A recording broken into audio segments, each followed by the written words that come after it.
ما شاء اللہ لا حول ولا قوة الا باللہ العلی العظیم حسبنا اللہ نعم الوکیل نعم المولا ونعم النصیر اعوذ باللہ من الشیطان اللعین الرجیم بسم اللہ الرحمن الرحیم رب اشرح لی صدری ویسر لی امری واحلل عقدۃ من لسانی یفقہوا قولی الحمد للہ رب العالمین والعاقبۃ للمتقین والجنۃ للمؤمنین والنار للملحدین والمنافقین والکافرین والعاصین وصلی اللہ علی سیدنا محمد وآلہ الاطیبین الانجبین الاطہرین الاکرمین المعصومین المظلومین المنتخبین المنتجبین الذین اذهب اللہ عنہم الرجس وطہرہم تطہیرا صلی علی محمد واللعنۃ الدائمۃ الباقیۃ علی اعدائہم اجمعین من الآن الی قیام یوم الدین آمین یا رب العالمین اما بعد فقط قال اللہ تبارک و تعالی فی القرآن الحکیم وہو اصدق الصادقین وقولہ الحق اعوذ باللہ من الشیطان الرجیم بسم اللہ الرحمن الرحیم لقد کان لکم فی رسول اللہ اسوۃ حسنہ لمن کان یرجو اللہ والیوم الآخر وذکر اللہ کثیرا۔ ایک صلوات بھیجیے گا بر محمد۔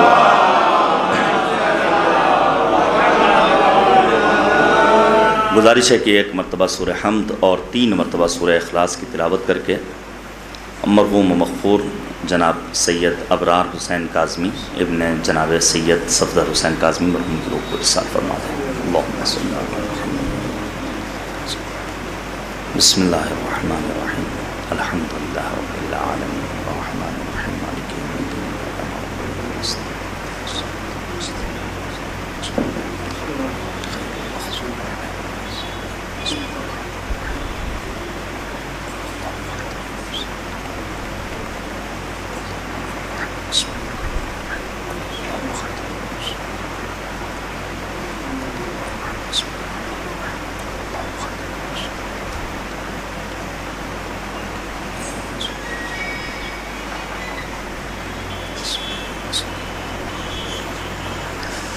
عزیزان گرامی، ایک مرد مومن کی مجلس ایصال ثواب ہے جو عزادار بھی تھے اور وزادار بھی، گھر کے بزرگ بھی تھے۔ اولاً میں رب کریم کی بارگاہ میں دعا کرتا ہوں معبود مرحوم کی مغفرت فرما اور ان کے درجات کو بلند سے بلند تر فرما، ہم سب کی عاقبت بخیر فرما۔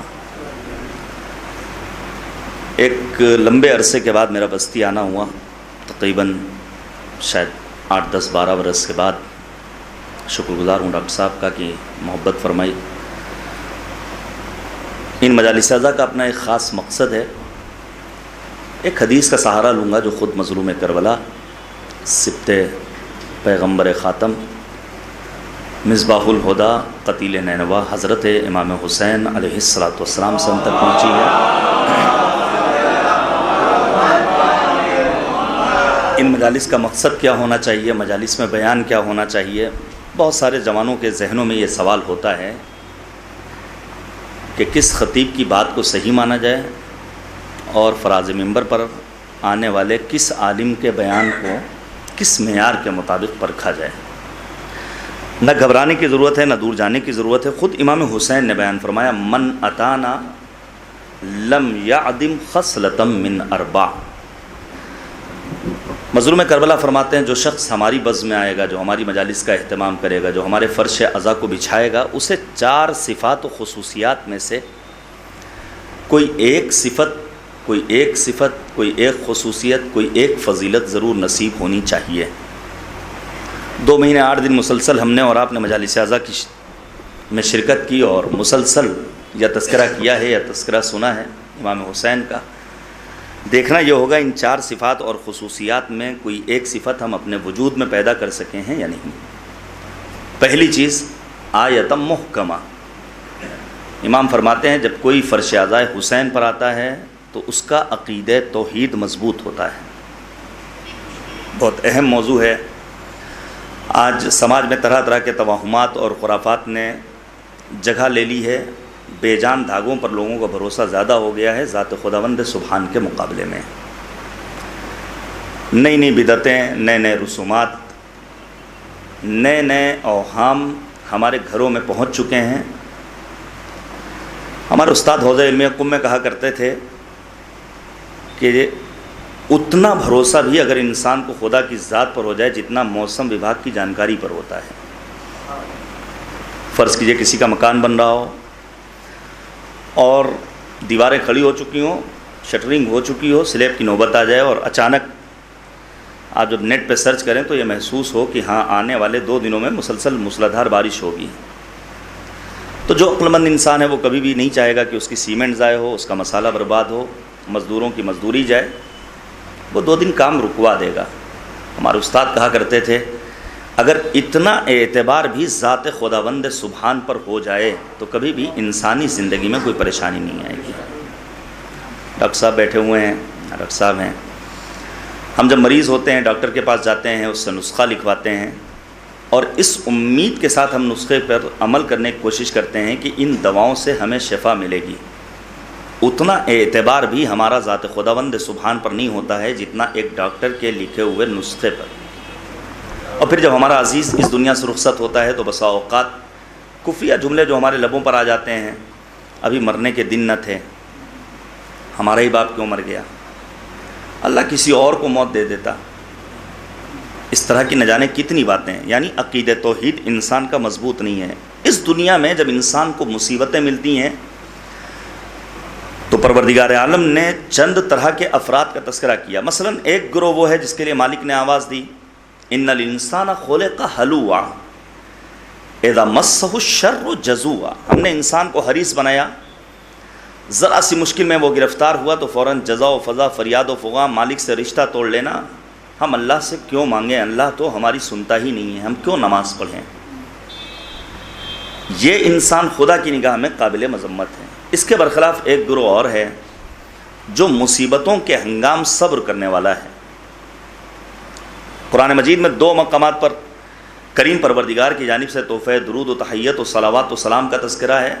ایک آیہ مبارکہ تو ہمارے کمسن بچوں کو بھی یاد ہے، ان اللہ و ملائکتہ یصلون علی النبی یا ایھا الذین آمنوا صلوا علیہ وسلموا تسلیما۔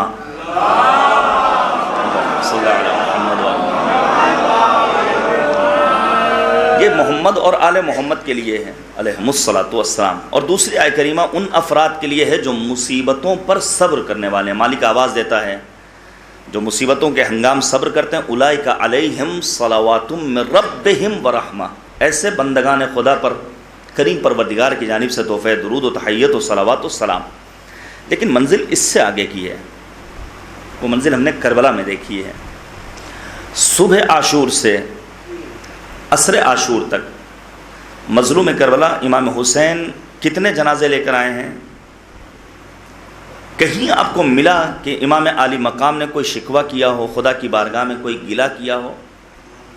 حسین تو اس ذات کا نام ہے جس کا عقیدہ توحید اتنا مضبوط ہے کہ جب خواص نے، جس میں ابو سعید خدری، جس میں عبداللہ ابن عباس، عبداللہ ابن مطیع، عبداللہ ابن زبیر، ابو بکر ابن عبد الرحمن مخزومی، ام المؤمنین جناب ام سلمہ، محمد حنفیہ، بشر ابن غالب جیسے لوگوں نے امام کو مشورہ دیا مولا کربلا مت جائیے، حالات اچھے نہیں ہیں، عراق کے لوگوں کے دل تو آپ کے ساتھ ہیں لیکن تلواریں آپ کے خلاف ہیں۔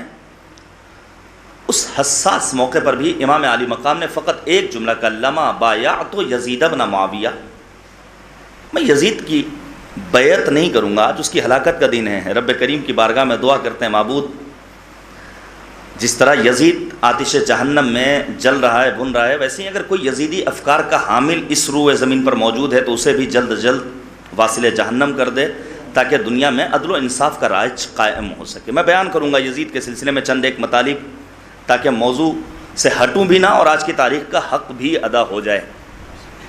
امام عالی مقام، آپ سوچئے ابھی فرض کیجئے ہمیں پتہ چل جائے تھرڈ ویو آ رہی ہے، اور جب چاہیں گے تب لے آئیں گے، اور معلوم ہو جائے کہ آنے والے یہ دن بہت سخت ہیں، اور فرض کیجئے کسی کو خدا نخواستہ یہ معلوم ہو جائے کہ 2-4 دنوں بعد اس کی موت ہونے والی ہے، تو مزاج کیسا ہوگا؟ ابھی سیکنڈ ویو میں بہت سارے ہمارے جاننے والے مومنین، جوان، عام ہندوستانی باشندے موت کے گھاٹ اتر گئے صرف ڈر سے۔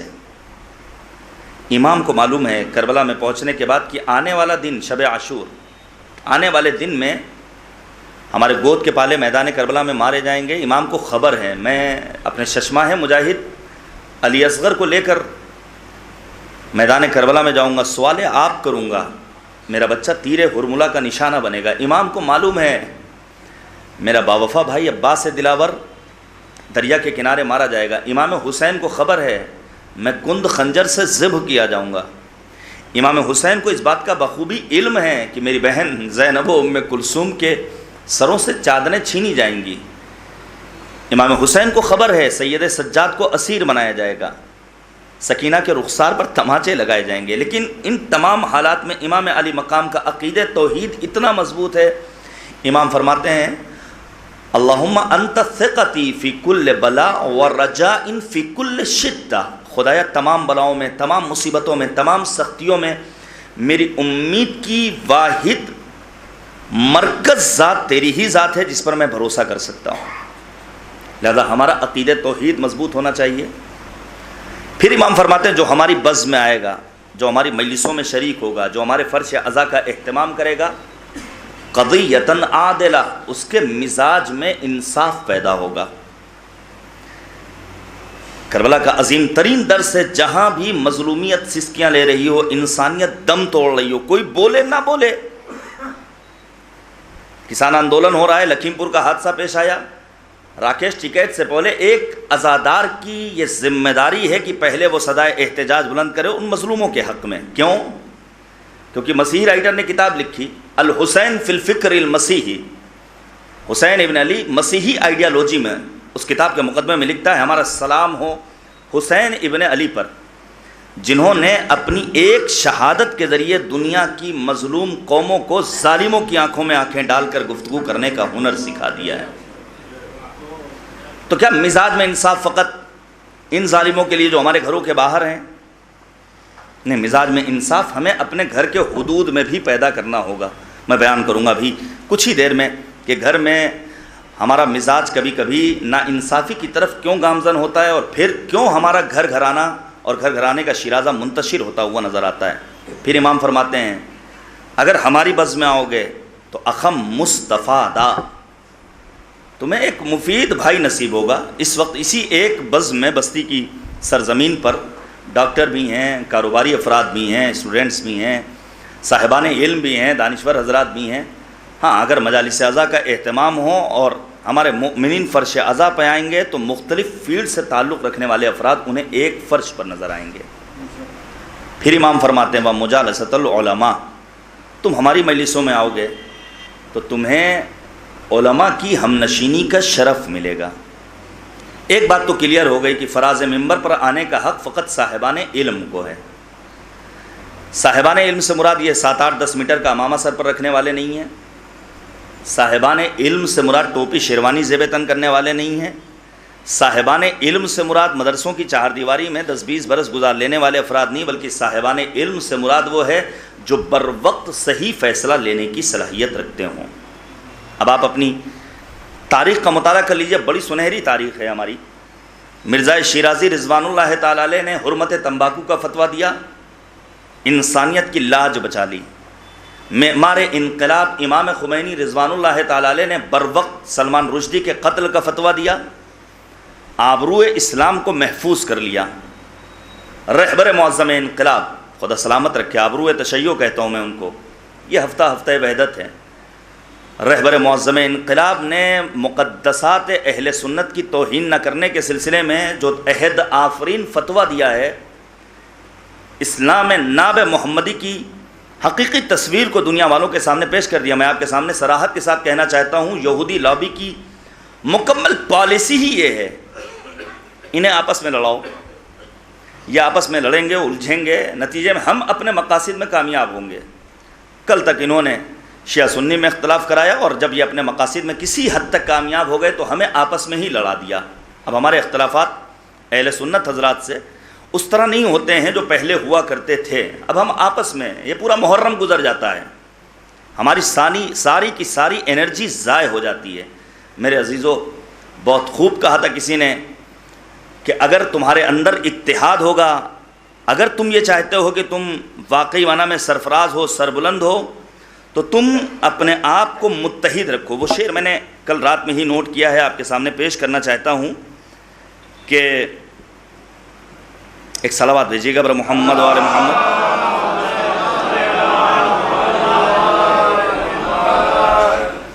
کسی نے بیان کیا تھا یہ علامہ اقبال کا شعر ہے، لیکن مجھے جو گوگل پہ سرچ کرنے سے ملا وہ علامہ اقبال کا نہیں نظر آیا، ہو سکتا ہے شاعر مشرق کا ہو۔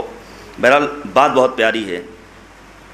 ایک ہو جائیں تو بن سکتے ہیں خورشید مبیں،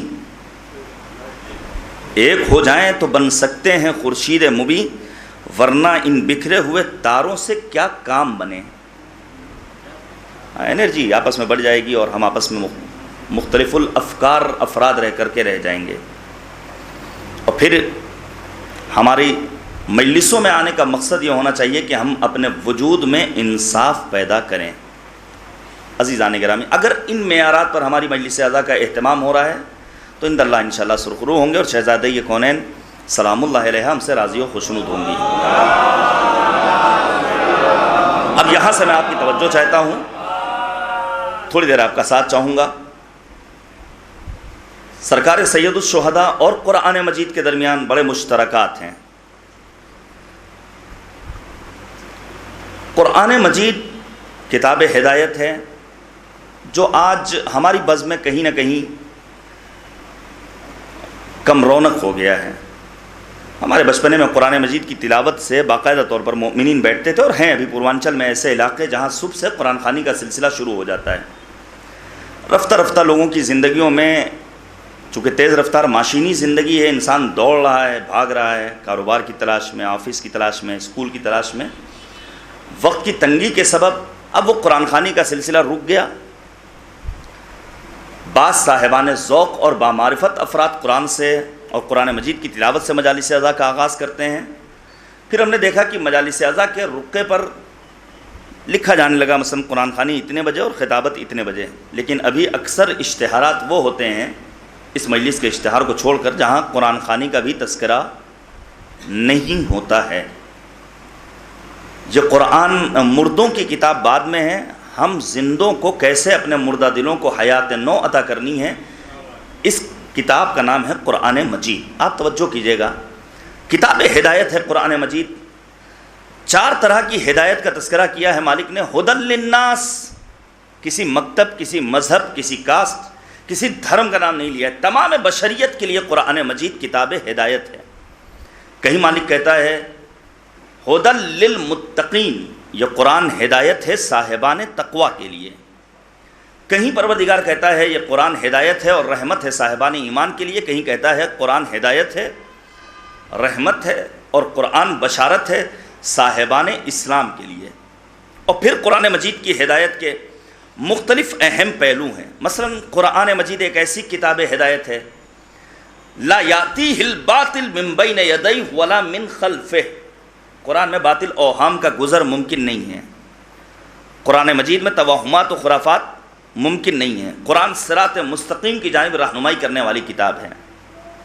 عزیزان گرامی، جس طرح قرآن مجید کتاب ہدایت ہے، مظلوم کربلا امام حسین بھی امام ہدایت ہیں۔ پیغمبر خاتم نے یہی تو فرمایا تھا وَإِنَّهُ لَمَكْتُوبٌ عَنْ يَمِينِ عَرْشِ اللَّهِ مِصْبَاحُ هُدَى وَسَفِينَةُ النَّجَاةِ، حسین ابن علی ہدایت کا چراغ اور کشتی نجات ہیں۔ بڑے مشترکات ہیں قرآن میں اور سرکار سید الشہداء میں۔ قرآن مجید عرش اعظم سے آنے والی کتاب، امام حسین بھی عرش اعظم سے آنے والی ذات۔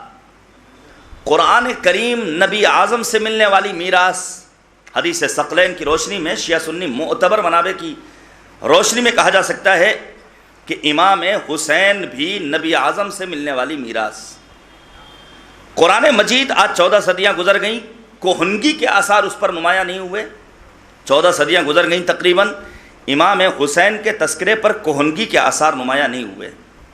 عزیزان گرامی، خلاصتاً اگر بیان کیا جائے، کہا جا سکتا ہے کہ قرآن مجید اہل باطل کے لیے موت کا سامان ہے. امام حسین بھی ظالم طاقتوں کے لیے موت کا پیغام ہے. تو قرآن ہدایت ہے، امام حسین امام ہدایت ہیں، لیکن جس طرح قرآن مجید ہر کسی کو ہدایت عطا نہیں کرتا، وسیم ٹائپ کے لوگ بہت سارے ہیں، تنہا آج کے دور میں نہیں، گزشتہ ادوار میں بھی اس قسم کے خرافاتی افکار کے رکھنے والے افراد پیدا ہوتے رہے ہیں. اسی طرح امام حسین اگرچہ امام ہدایت ہیں، لیکن ذات امام حسین سے ہر کوئی فیضیاب نہیں ہو سکتا. قرآن اعلان کرتا ہے کہ اس کتاب خداوندی کی مثال سورج جیسی ہے. سورج جب نکلتا ہے، طلوع ہوتا ہے، تو سورج کی کرنوں سے ہر کوئی فیضیاب نہیں ہوتا ہے. عزیزان گرامی، امام حسین امام ہدایت ضرور ہیں، لیکن ہر کسی کو ذات سید الشہداء سے ہدایت نہیں ملتی. امام حسین سے ہدایت لینے کے لیے نفس کی طہارت شرط ہے، خون کی پاکیزگی شرط اولی ہے.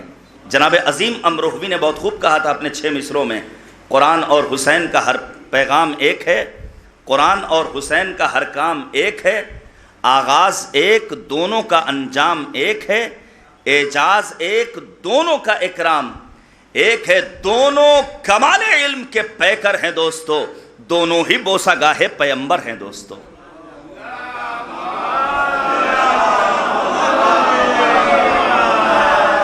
اب عزیزان گرامی آپ توجہ کیجئے گا، ہمیں کیا کیا حاصل کرنا ہے ان مجالس عزا سے. آج معتبر منابع کے اعتبار سے یزید واصل جہنم ہوا. میں 2-3 روایات جو نوٹ کر کے لایا ہوں اہل سنت منابع سے کہ آخر کس طرح یہ ہلاک ہوا ہے اور کہاں گیا ہے، اس کے بعد اصل مطلب اور سیرت پیغمبر کی جانب آؤں گا جو ہمارے لیے آئیڈیل اور مشعل راہ ہے. مثلاً ابن حبان ایک معتبر صاحب قلم ہیں، بزرگ عالم ہیں اہل سنت کے. انہوں نے اپنی کتاب الثقات میں جو لکھا ہے کہ یزید دائم المسجد خلیفہ تھا. عبداللہ ابن حنظلہ بعد شہادت امام حسین جب واپس آئے ہیں شام کی سرزمین سے مدینہ، تو آنے کے بعد اعلان کرتے ہیں کہ اگر ہمارے اوپر آسمان سے پتھر برس جائیں تو بھی کم ہیں، کیونکہ مسلمانوں نے ایک ایسے خلیفہ کا انتخاب کیا ہے جو دائم المسجد ہے، شراب کے حوض میں غوطہ زن رہنے والا، صبح کی شراب الگ، شام کی شراب الگ، عیش و نوش کی محفلیں سجانے والا. کیا لکھا ہے ابن حبان؟ یہ ہماری اپنی کتاب سے حوالہ نہیں ہے. ابن حبان نے لکھا ہے کہ ایک رات شراب پی کر کے یہ شراب کے نشے میں دھت ہو کر کے ناچنا شروع کرتا ہے، رقص کرتا ہے، ڈانس کرتا ہے، اور اسی عالم میں جب وہ گرتا ہے تو اس کا مغز باہر نکل آتا ہے اور حادثے کے سبب واصل جہنم ہو جاتا ہے. یہ کس نے لکھا ہے؟ ابن حبان نے. تو یزید کی موت کا ایک سبب کیا ہے؟ شراب پی کر کے اتنا مست ہو جانا کہ آپا کھو دینا. انصاب الاشراف جو بلازری جیسے معتبر عالم اہل سنت کی کتاب ہے، یا پھر ذہبی جیسے عالم اہل سنت اپنی کتاب سیر و اعلام النبلاء میں لکھتے ہیں کہ یزید کی ایک عادت تھی بندروں سے کھیلنا. آج بھی ایسے افراد ہیں جنہیں بندر بہت پسند ہیں.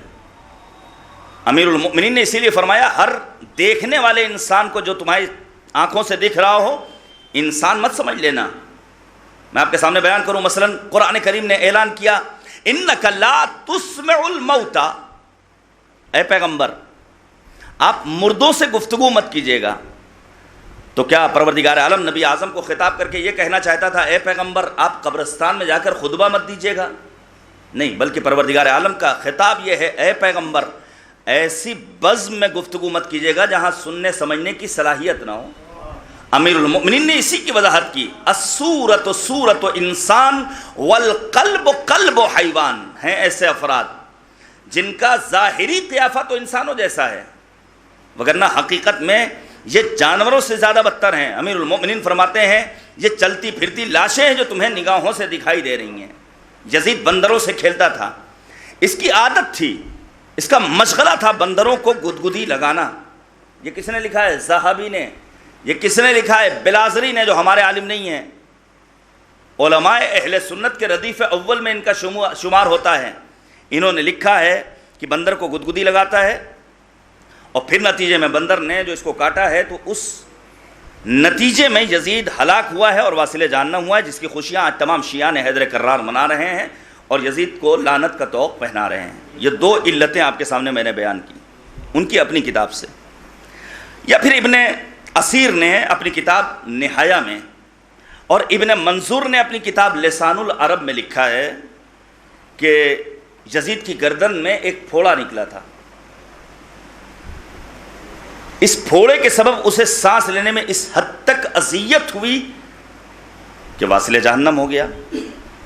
آتے ہیں ہم اپنی کتاب کی جانب جو ہمارے بزرگ علماء نے لکھا ہے۔ مثلا ایک مثال دوں، سید ابن طاؤس رضوان اللہ تعالی علیہ، انہوں نے اپنی کتاب میں لکھا ہے کہ یہ اپنے لشکر کے ساتھ جاہو حشم کے ہمراہ نکلا شکار پر، ایک ہرن اسے نظر آتا ہے اور یہ تنہا اس ہرن کا پیچھا کرتا ہے، دوڑتے دوڑتے اسے شدید پیاس لگتی ہے، دور دراز علاقے میں ایک آدمی دکھتا ہے جس کے ہاتھ میں پانی کا جام ہے، اس نے پانی کا مطالبہ کیا، اس نے عام افراد کی طرح جیسے عام لوگوں کو پانی پلایا جاتا ہے ایسے ہی پانی دے دیا۔ یزید کہتا ہے کاش تمہیں میری اہمیت کا اندازہ ہوتا تو تم مجھے اس طرح پانی نہ دیتے، میری عزت کرتے۔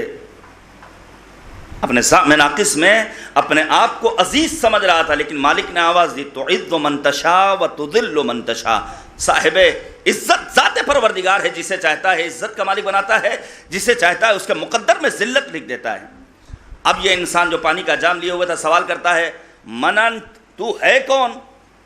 یہ کہتا ہے میں امیر المؤمنین یزید ہوں۔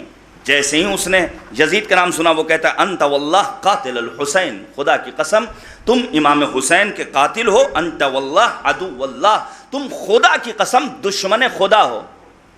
اس پانی پلانے والے نے اسے مارا ہے، اس کے بدن کے ٹکڑے ٹکڑے ہوئے ہیں، یہاں تک کہ بدن کے کچھ حصے کو کہیں دفن کیا گیا، کچھ حصے کو کہیں چھپایا گیا، نتیجے میں اس دنیا سے یہ رخصت ہوا ہے۔ ہم خدا کی بارگاہ میں یہی دعا کرتے ہیں معبود اس وقت بھی اگر روئے زمین پر حسین اور حسینیت کا، حسینیوں کا کوئی دشمن ہے تو اسے واصل جہنم کر دے بحق سرکار سید الشہداء مظلوم کربلا حضرت امام حسین علیہ الصلوۃ والسلام۔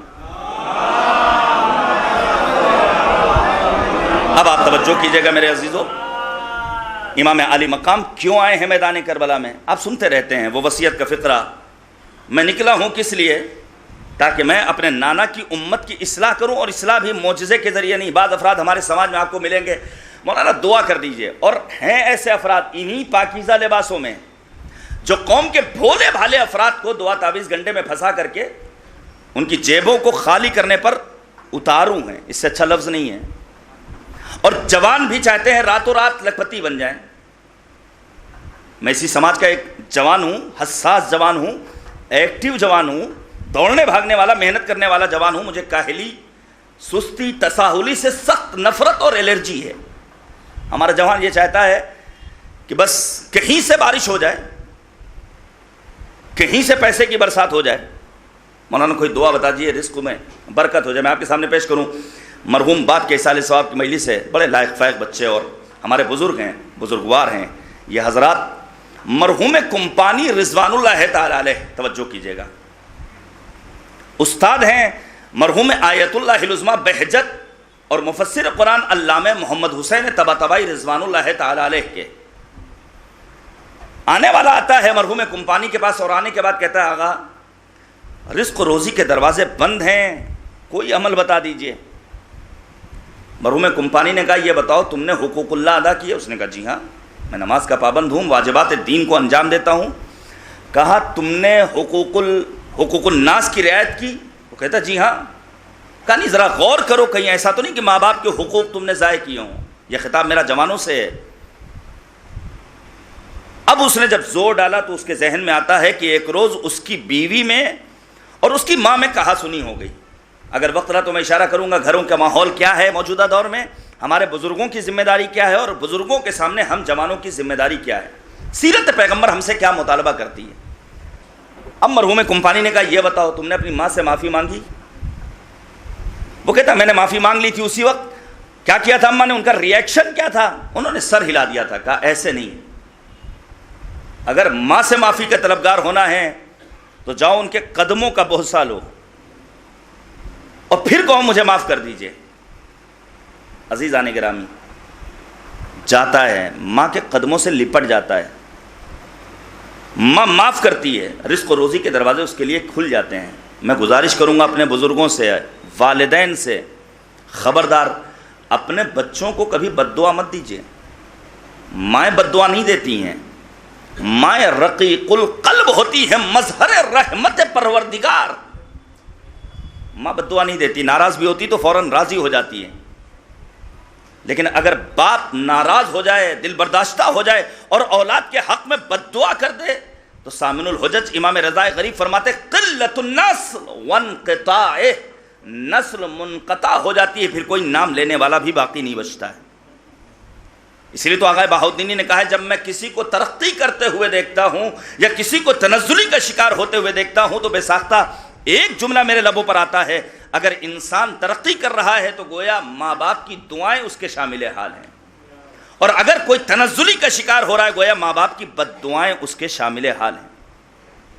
عزیزان گرامی، ذمہ داریاں ہماری نہایت سنگین ہیں اگر ہم دنیا میں ترقی کرنا چاہتے ہیں۔ ہمیں ان باباؤں کے غفاؤں سے، ان کے براکز سے اپنے آپ کو باہر نکالنا ہوگا۔ اگر یہ اتنے ہی تقدیر ساز ہوتے تو کسی ایک حجرے میں بیٹھ کر کے لوگوں کے مقدر نہ سمایا کرتے۔ آپ توجہ کیجئے گا، آنے والا آتا ہے بارگاہ حضرت امام جعفر صادق علیہ السلام میں، آنے کے بعد کہتا ہے مولا دعا کر دیجئے ایسا رزق میں برکت ہو جائے۔ امام نے کہا دعا کے ذریعے رزق میں برکت نہیں ہوگی، محنت و مزدوری کرو، دنیا دارالاسباب ہے۔ مولانا روم نے کہا گر توکل می کنی درکار کن، کشت کن پس تکیے بر جبار کن۔ اگر ذات خدا پہ بھروسہ کرنا ہے تو بیلچہ ہاتھ میں لو، زمین کو نہ ہموار کرو، آبیاری کرو، دانہ پاشی کرو، سینے گیتی کو چاک کرنے کے بعد دانے گندم کو زمین کے سپرد کرو، اور پھر ذات خدا سے لو لگاؤ، خدایا ایک دانے کو زمین کے سپرد کر دینا یہ میرا کام تھا، اور اس ایک دانے سے 70 بالیاں پیدا کر دینا یہ تیری قدرت کا کمال ہے۔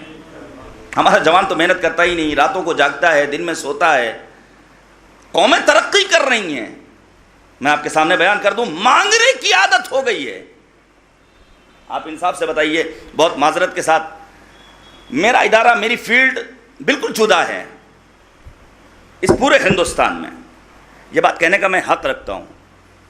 میں یہاں کے حالات سے بہت زیادہ واقف نہیں، لیکن میں عمومی بات کر رہا ہوں، چونکہ ایک لائیو ہو رہی ہے مجلس اور ایک بڑے یوٹیوب چینل پر لائیو ہو رہی ہے تاکہ پیغام سب تک پہنچے۔ عموماً ہوتا کیا، مثلا فرض کیجئے 25 سال پہلے اگر میرے مالی حالات اچھے نہیں تھے تو 25 برسوں کے بعد مجھے اپنے مالی حالات صحیح کرنے چاہیے یا نہیں؟ میں حدیث پیش کروں، 5ویں امام باقر العلوم حضرت امام محمد باقر علیہ السلام، مولا امام باقر فرماتے ہیں کہ سب سے بڑا گناہ یہ ہے کہ انسان اپنے آنے والے کل کو گزشتہ کل سے بہتر نہ بنائے۔ لہذا اگر 10,000 کی سیلری پہ ہم سروس کر رہے ہیں تو کوشش کریں اس کو 11,000 والی تلاش کریں۔ مقصد یہ نہیں کہ آپ چھوڑنے لگیے، یعنی انسان صرف معنویت میں آگے کی طرف نہ جائے بلکہ مادیت میں بھی آگے بڑھنے کی کوشش کرے۔ لیکن نہیں، ہمارا نام اگر 25 سال پہلے فلاں لسٹ میں تھا تو آج بھی اسی لسٹ میں ہمارا نام آ رہا ہے۔ اور وجہ کیا ہے؟ وجہ یہ ہے کہ ہم نے مقصد قیام امام حسین کو نہیں پہچانا۔ پڑھیے گا زیارت اربعین ترجمے کے ہمراہ، کیا فرمایا امام نے اس زیارت اربعین میں؟ پڑھی ہوگی آپ سب نے، امام معصوم سے معصورہ زیارت ہم تک پہنچی ہے۔ مقصد قیام امام عالی مقام کیا بیان فرمایا امام صادق نے؟ وَبَدَلَ مُحْجَدَهُ فِيكَ لِيَسْتَنْقِذَ عِبَادَكَ مِنَ الْجِهَالَ وَحَيْرَةِ الضَّلَالَ۔ کیوں قربانی دی ہے امام حسین نے؟ تاکہ جہل و جہالت کی تاریک وادیوں میں سفر کرنے والی انسانیت کو امام حسین اپنی قربانی کے ذریعے وادی علم کا مسافر بنائیں۔ ہمارے ہاں علم ہے، یہ 2 برس ہم جیسے جوان والدین کے لیے بڑے چیلنج والے تھے، اور ابھی بھی یہ سلسلہ جاری، آن لائن کلاسز، ایک تماشا، پھر آن لائن اور آف لائن دونوں کا آپشن۔ توجہ کیجئے گا میرے عزیزوں، بچے کو تو آن لائن بھیجنا شروع کر دیا، آف لائن بھیجنا شروع کر دیا، لیکن جب اسکول سے نوٹس آتا ہے کہ آپ کے سامنے ایگزام کے لیے بھی 2 آپشن ہیں، آپ چاہیے تو آن لائن ایگزام کروائیے اور چاہیے تو آف لائن، چونکہ والدین کو ساری توجہ ظاہری نمبر پر ہے. سرٹیفکیٹ اچھا ہونا چاہیے. دور گریجویشن کر لینے کا نہیں ہے میرے عزیزوں. میں پھر کہوں گا مولویوں کو اتنا کم مت سمجھیے کہ صرف آئیں اور ممبر پر مجلس پڑھ کے چلے جائیں، بلکہ ایک مولوی کو ایسا ہونا چاہیے اور آپ کو ایسے مولوی کا انتخاب کرنا چاہیے جو آپ کی رہنمائی کر سکے کس فیلڈ میں ہمارے جوان کو جانا ہے، کس کالج کا اسے انتخاب کرنا ہے، کون سا کورس کرنا اس کے حق میں بہتر ہوگا. دور فقط ڈگریوں کا دور نہیں ہے. اگر صرف ڈگریوں پر ہم نے بھروسہ کر لیا تو ڈاکٹر پیام اعظمی نے بہت خوب کہا ہے، خالی ڈبوں میں بجز موج ہوا کچھ بھی نہیں، چھو کے دیکھا تو قباؤں کے سوا کچھ بھی نہیں. زمانہ بہت آگے بڑھ گیا ہے، بہت آگے تک ہمیں اور آپ کو جانا ہے اگر ہم یہ چاہتے ہیں کہ ہم امام کے اعوان و انصار میں شامل ہوں. لیکن ہم بھیجتے اسکول ہیں، ایگزام آن لائن دلوا رہے ہیں صرف کس لیے تاکہ نقل کر کے بچہ اچھا نمبر لے آئے. آج تو اس کے نقصانات نہیں پتہ چل رہے ہیں، لیکن آئندہ آنے والے زمانے میں جو اس کے نقصانات ہوں گے اسے ہم بھی محسوس کریں گے. ہمارے یہ بچے بھی جو ہمارا مستقبل ہیں، جو ہماری شناخت کا ذریعہ بنیں گے، وہ بھی محسوس کریں گے.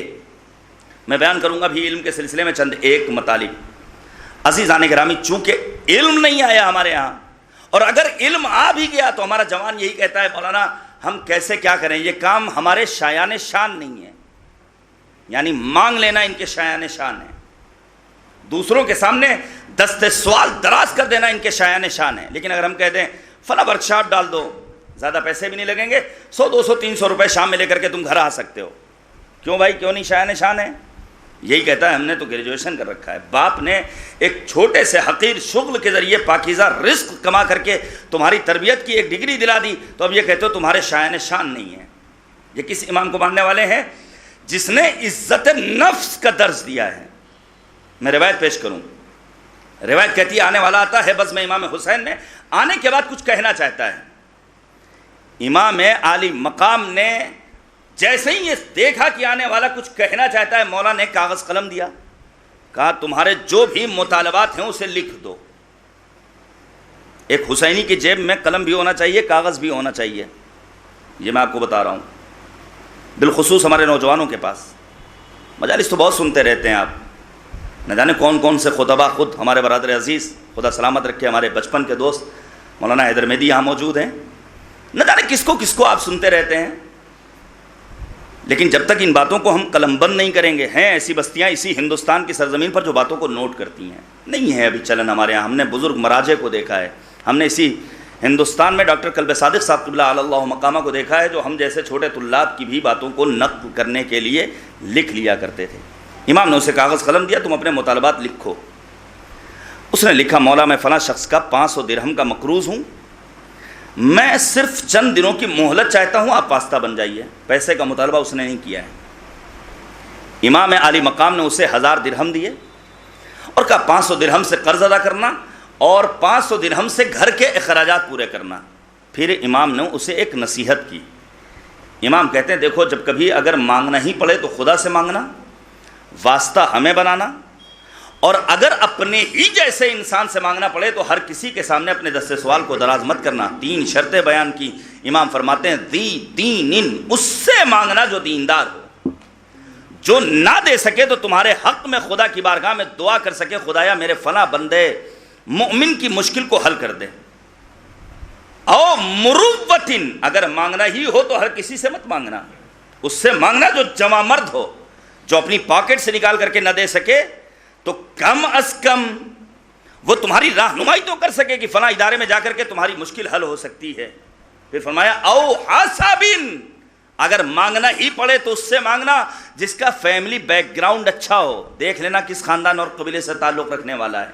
عزیزان گرامی، اگر مانگنے کی نوبت آئے تو خدا کی بارگاہ میں ان مقدس ہستیوں کا واسطہ لے کر کے پہنچیے گا، کیونکہ یہ وہ ہیں جن سے بڑا دیندار کوئی نہیں ہے، یہ وہ ہیں جن سے بڑا جمع مرد کوئی نہیں روئے زمین پر، یہ وہ ہستیاں ہیں جن سے اعلیٰ حسب و نسب کا مالک کوئی نہیں ہے. یہی تو وجہ ہے شاعر کو کہنا پڑتا ہے کہ 14 صدیوں سے بھکاری ہے زمانہ اس کا، پھر بھی خالی نہیں ہوتا ہے خزانہ اس کا.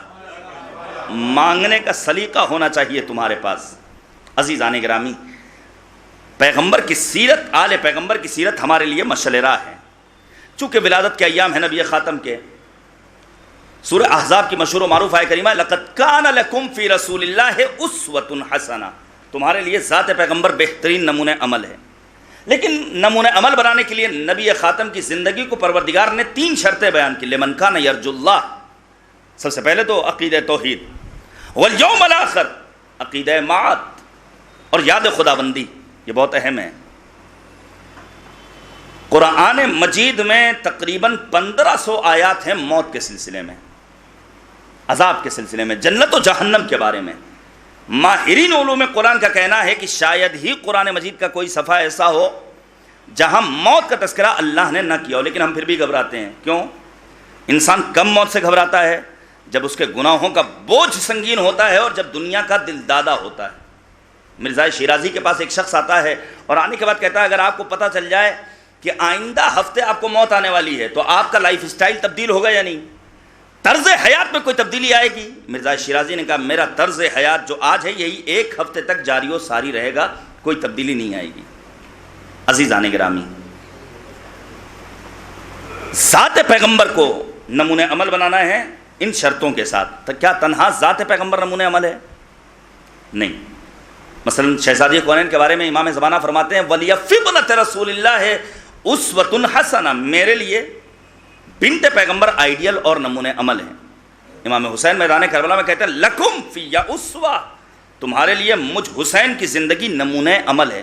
لیکن ہیں ایسے افراد جو آنے کے بعد جذباتی باتیں کر کے چلے جاتے ہیں اور پھر اس کا نتیجہ ہمارے جوان یہ نکالتے ہیں کہ کہاں اہل بیت طاہرین اور کہاں ہم جیسے گنہگار. میں آپ کے سامنے صراحت کے ساتھ اعلان کر دوں، آج ہمارا دشمن، آج کا استعمار اور استکبار ہمارے ان محلوں میں، ہماری ان بستیوں میں بم وسفوٹ نہیں کرے گا.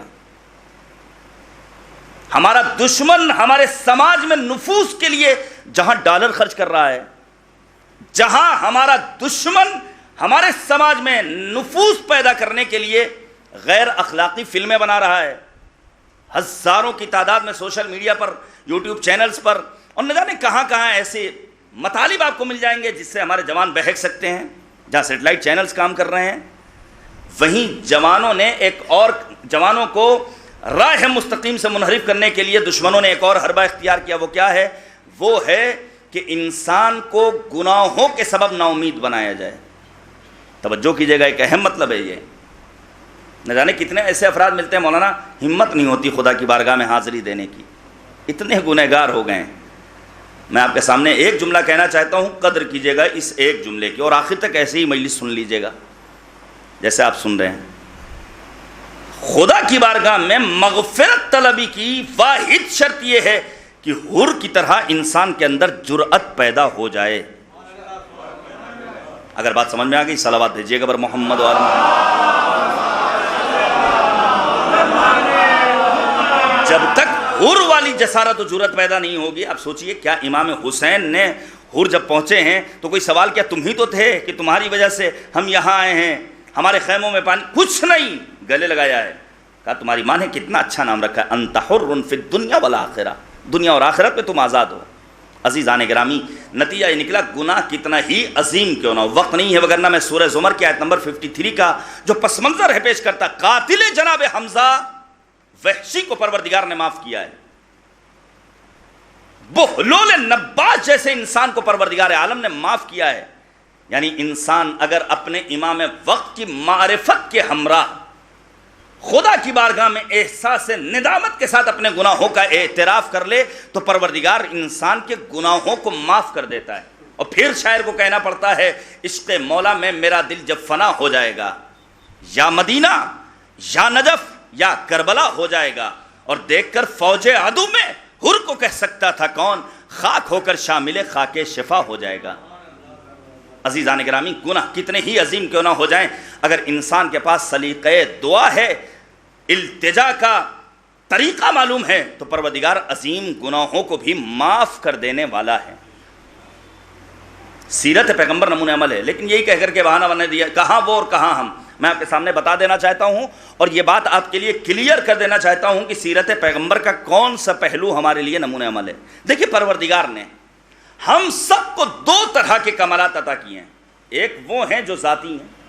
مثلا میں اسی ڈسٹرکٹ امبیڈکر نگر کے ایک سید گھرانے میں پیدا ہوا. میں ہو گیا سید حیدر عباس رضوی، ڈاکٹر صاحب کاظمی ہیں. تو نہ میرے رضوی ہونے میں میرا کوئی کمال ہے، نہ ان کے کاظمی ہونے میں ان کا اپنا کوئی کمال ہے۔ توجہ کیجیے گا، میں سید گھرانے میں پیدا ہوا، کیا میرا اس میں کوئی کمال ہے؟ یہ تو اللہ کی نظر عنایت کہ اس نے ایک ایسے گھرانے کا انتخاب کیا۔ میں کسی اور خاندان میں پیدا ہوتا، میرا وہاں سے تعلق ہوتا، ڈاکٹر صاحب کہیں اور ہوتے، آپ کہیں اور ہوتے۔ ہاں، بعض کمالات وہ ہیں جو ہم نے اپنی محنت اور ریاضت سے حاصل کیے ہیں۔ ہمارا تعلیمی سفر شروع ہوا تنظیم المکاتب سے 94 سے، اب اس وقت سے لے کر آج تک زندگی کے لحظات و لمحات کو قال اللہ قال الباقر قال الصادق کہنے میں گزار رہا ہوں۔ یعنی ہم نے اپنی جہل و جہالت کے تاریک پردوں کو چاک کیا ہے اپنے اساتذہ کے سامنے زانو ادب طے کر کے۔ یہ وہ کمال ہے جو ہم نے اپنی محنت سے حاصل کیا ہے۔ اس پر میں تھوڑی دیر کے لیے سوچ سکتا ہوں، میں کہہ سکتا ہوں بھائی میں نے اتنے برس تعلیم کے گزارے ہیں اساتذہ کے سامنے زانو ادب طے کرنے میں، اور ابھی بھی یہ سلسلہ جاری و ساری ہے اور تا زندگی جاری و ساری رہے گا۔ عزیزان گرامی، جب کبھی کہا جائے ذات پیغمبر نمونہ عمل ہے، شہزادی کونین کی زندگی نمونہ عمل ہے، امیر المؤمنین اور معصومین ہمارے لیے نمونہ عمل ہیں، تو ان کمالات میں نہیں جو پروردگار نے انہیں بذات عطا کیے ہیں۔ یعنی اگر پیغمبر معصوم ہیں، علی اور اولاد علی معصوم ہیں، تو ہم خدا کی بارگاہ میں یہ شکوہ نہیں کر سکتے خدایا تو نے ہمیں معصوم کیوں نہیں بنایا۔ عصمت میں ان ہستیوں کو ہمیں اپنے لیے آئیڈیل نہیں بنانا ہے، بلکہ ان ویلوز میں، ان اعلیٰ انسانی اقدار میں جو انہوں نے اپنی محنتوں سے حاصل کیے ہیں، جس کا درس انہوں نے اپنی زندگی میں دیا ہے، وہ ہمارے لیے مشعل راہ ہیں۔ اب آپ پڑھیے، جو مشترکہ حیات کامیاب گزری ہے شہزادی کونین اور امیر المؤمنین کی، نہیں بیان ہوتے ہمارے یہاں یہ مطالب۔ وقت نکاح ایک شور شرابہ ہوتا ہے، ہلڑ ہنگامہ، مولوی صاحب آئے، نکاح پڑھا، چند عدد چھوارے اور مٹھائی لی، لفافہ لیا، خدا حافظ۔ بیان ہونا چاہیے ان مطالب کو۔ کیا ہے وہ راز؟ شہزادی کونین کی کامیاب ازدواج، یہ پیغمبر خاتم کی ولادت کا جشن جو ہم منا رہے ہیں، نبی اعظم کی زندگی کا کون سا پہلو ہمارے لیے نمونہ عمل ہے؟ کبھی ہم نے غور کیا یہ ہمارے گھروں میں آخر اختلافات کیوں ہیں؟ لڑائیاں کیوں بڑھ رہی ہیں؟ بھائی بھائی کا دشمن کیوں ہو رہا ہے؟ زن و شوہر ایک چھت کے نیچے رہ کر کے دو چولہے پر کھانا کیوں پکا رہے ہیں؟ باپ اور اولاد میں انڈرسٹینڈنگ کیوں نہیں ہے؟ کیونکہ ان مطالب کو نہیں بیان کیا گیا۔ جب ہم کبھی کہتے ہیں دین کو فالو کیجئے، دیندار بنیے، تو انسان سمجھتا ہے دینداری کا مطلب یہ ہے خشک ہو جائیے۔ میرے عزیزو، صاحب تقوی بننے کا مطلب اور دیندار طبقے میں شامل ہونے کا مطلب ہرگز یہ نہیں ہے کہ سر پہ ایک میلی کچیلی ٹوپی ہو، ہاتھ میں تسبیح اللہ اللہ، یہ دینداری نہیں ہے۔ میں سیرت پیغمبر سے نمونہ پیش کروں۔ مثلا جناب عثمان ابن مظعون صحابی پیغمبر ہیں، معتبر اصحاب پیغمبر میں ایک نام ہے جناب عثمان ابن مظعون کا، تذکرہ کم ہوتا ہے۔ ان کے اعتبار کو سمجھنے کے لیے یہی کافی ہے، یہ وہ صحابی پیغمبر ہیں جب نبی کے بیٹے کی رحلت ہوئی ہے تو پیغمبر خاتم نے خدا کی بارگاہ میں دعا کی، خدایا میرے فرزند کو عثمان ابن مظعون کے ساتھ محشور فرمانا۔ یہ اعتبار ہے صحابیت کا۔ کہاں دفن ہے؟ جنت البقیع ہے۔